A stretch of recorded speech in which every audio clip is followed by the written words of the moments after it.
ये कहानी उन लोगों के लिए है जो जीवन में बहुत ज़्यादा प्रयास करते हैं, स्ट्रगल करते हैं, कोशिश करते हैं और फिर भी अपने लक्ष्य को नहीं पाते हैं। असफल होकर बैठ जाते हैं, निराश होकर बैठ जाते हैं। कोई एंग्जायटी का शिकार, तो कोई डिप्रेशन का शिकार, कोई रिश्तेदारों के ताने सुन के, कोई माता-पिता के ताने सुन के, कोई पड़ोसी के ताने सुन-सुन के उनका जो एक दिमाग होता है वो दर्द करने लगता है, दुखी हो जाते हैं और अपने लक्ष्य को पाना भूल जाते हैं, लक्ष्य से भटक जाते हैं और फिर कहते हैं कि हमसे नहीं होगा। हम लगता है सिर्फ जनगणना के लिए बने हैं, जीवन में हम कुछ कर नहीं सकते हैं। वो लोग जो आज कुछ बड़ा कर रहे हैं, वो लगता है भगवान ने उनको भेजा है अलग से ऊर्जा देकर, शक्ति देकर। लेकिन ऐसा नहीं मेरे भाई, आप भी कुछ बड़ा कर सकते हो इस दुनिया में। अडानी, अंबानी, रतन टाटा, बहुत बड़े यूथ बन सकते हो इस दुनिया में। लेकिन हाँ, उसके लिए आपको मेहनत और कोशिश करनी पड़ेगी। तो मैं पीएम बस आपको एक छोटी सी कहानी लेकर आया हूँ, जो आपको अंदर से मोटिवेट कर देगी। तो कहानी कुछ इस प्रकार है। एक छोटा सा गांव रहता है। उस गांव में बुद्धिमान बौद्ध भिक्षु रहा करता है, जो लोगों की समस्या का निवारण करता है। लोगों की जो भी समस्या होती है वो बौद्ध भिक्षु के पास आता है और बौद्ध भिक्षु उन लोगों की समस्या का निवारण करता है। एक समय की बात है, एक लड़का बौद्ध भिक्षु के पास आता है। वो बहुत ज्यादा परेशान रहता है।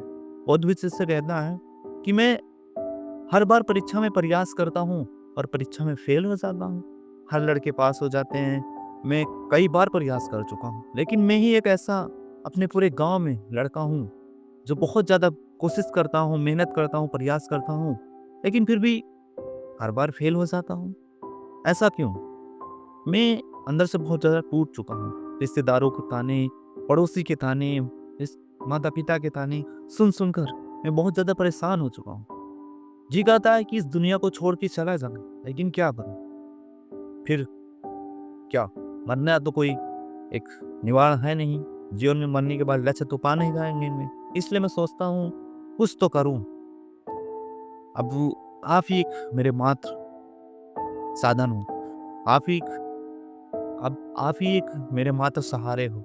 आप ही कोई उपाय बता दीजिए जिससे मैं अपने लक्ष्य को पा सकूँ। बुद्ध भी उस लड़के की बात सुनकर मुस्कुराते हैं और कहते हैं, बेटा, जीवन में हमें कभी भी हार नहीं मानना चाहिए। हमें हमेशा प्रयास करते रहना चाहिए। बुद्ध भी उस लड़के से कहता है कि बेटा, तुम एक बार फिर से प्रयास करो। अब की जाओ, मेहनत करो, कोशिश करो और खुद पे भरोसा रखो कि मैं कर सकता हूँ। तुम निश्चित पास हो जाए परीक्षा में। लड़का वैसा ही कहता करता है और वो जाता है, परीक्षा देता है, मेहनत करता है और अगली बार वो परीक्षा में पास हो जाता है। परीक्षा में पास होने के बाद लड़का बहुत ज़्यादा खुश होता है। वो तुरंत बौद्ध भिक्षु के पास आता है और बौद्ध भिक्षु का वो दिल से धन्यवाद देता है। कहता है कि आपकी कृपा से मैं परीक्षा में पास हो गया हूँ। मैं बहुत ज़्यादा खुश हूँ। लड़के की ऐसी बात सुनकर बौद्ध भिक्षु उस लड़के का स्वागत करते हैं और कहते हैं, बेटा, जीवन में कैसी भी स्थिति क्यों ना हो, लेकिन हमें कभी भी हार नहीं मानना चाहिए। ये बात हमेशा याद रखना चाहिए और कोशिश करते रहना चाहिए। लड़का बौद्ध भिक्षु से कहता है कि ठीक है, मैं आपकी ये बात हमेशा याद रखूंगा और लोगों तक भी ये बात को पहुंचाऊंगा। और फिर वो लड़का बौद्ध भिक्षु का फिर से धन्यवाद देता है और वहां से चला जाता है। ये छोटी सी कहानी हमें सिखाती है कि जीवन में हमें कभी भी हार नहीं मानना चाहिए। कैसी भी सिचुएशन क्यों ना आ जाए, कैसी भी स्थिति क्यों ना आ जाए, हम कितनी बार भी असफल क्यों ना हो जाए, लेकिन हमें कभी भी हार नहीं माननी चाहिए। कोशिश करते रहना चाहिए और खुद से एक छोटी सी उम्मीद रखना चाहिए कि हाँ, हम कर सकते हैं। खुद पे विश्वास रखो और ऊपर वाले पे विश्वास रखो। और मैं लास्ट में यही कहूंगा कि कर दिखाओ कुछ ऐसा कि दुनिया करना चाहे आपकी जैसा। और इस वीडियो को उन लोगों के पास जरूर शेयर कीजिएगा जो आपके दोस्त हैं, रिश्तेदार हैं, जो आपके दिल के पास हैं, घर के आसपास हैं। धन्यवाद दोस्तों।